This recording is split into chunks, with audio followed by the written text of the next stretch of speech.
18 నుండి 20 గంటలు ఫాస్టింగ్ ఉపవాసం టైం దాటితేనే బాడీలో ఒక ముఖ్యమైన ప్రాసెస్ మొదలవుతుంది, ఆటోఫేజీ అని. దాని పని ఏంటి? స్పాయిల్ అయిపోయిన సెల్స్ ని, పాడైపోయిన సెల్స్ ని, మన బాడీకి పనికిరాని సెల్స్ ని క్లీనప్ చేస్తాయి. కానీ దానికే 18 నుండి 20 గంటల ఫాస్టింగ్ అవసరం. కానీ అసలే అలవాటు లేని వాళ్ళు అన్ని గంటలు మొదలు పెట్టకూడదు. 12, 14, 16, 18, 20 అలా నెమ్మదిగా ఇంటెన్సిటీని, టైం ని నెమ్మదిగా పెంచుకోవాలి ఫాస్టింగ్. కాబట్టి బ్రహ్మాండమైన బెనిఫిట్స్ ఉంటాయి. నేను చెప్పిన విధంగా 18 నుండి 20 గంటలు దాటిన తర్వాత ఈ బాడీ క్లీనప్ ప్రాసెస్ అన్నది మొదలవుతుంది. అప్పుడు బాడీ మెటబాలిజం కూడా చేంజ్ అవుతుంది. అంటే అప్పుడు మనం ఫుడ్ దానికి అందించాం కాబట్టి బాడీలో ఉన్న కొవ్వుని ఎనర్జీగా మార్చుకుంటారు. అది బాడీ కీటోసిస్ లోకి వెళ్ళిపోతుంది. వెళ్ళిపోయినప్పుడు చాలా మెంటలీ షార్ప్ ఉంటాం, బ్రెయిన్ హెల్త్ ఇంప్రూవ్ అవుతుంది. సో ఇలాంటి మంచి బెనిఫిట్స్ ఉంటాయి. చాలా మంది ఫాస్టింగ్ అంటే అన్నం తినకపోవడం మాత్రమే ఫాస్టింగ్, మిగతా ఎవరైనా తినొచ్చు అని అక్కడ కొంతమందికి ఆలోచన ఉంటుంది. ఏం తీసుకోవాలి, ఏం తీసుకోవద్దు, వాట్ ఇస్ ఫాస్టింగ్?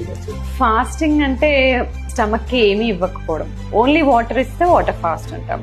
వాటర్ కూడా ఇవ్వకపోతే డ్రై ఫాస్ట్ అంటాం. Best type of fast is dry fast.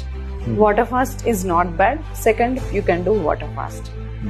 అయితే అలవాటు లేనప్పుడు, ఫాస్టింగ్ అలవాటు చేసుకుంటున్నప్పుడు కొంచెం లిక్విడ్స్ తీసుకుంటూ ఫాస్ట్ చేసుకోవచ్చు. అంటే ఎలాంటివి? హర్బల్ టీస్ కానీ, గ్రీన్ టీ కానీ. దానివల్ల ఫాస్టింగ్ బ్రేక్ అవ్వదు, ఉపవాసం బ్రేక్ అవ్వదు. కాబట్టి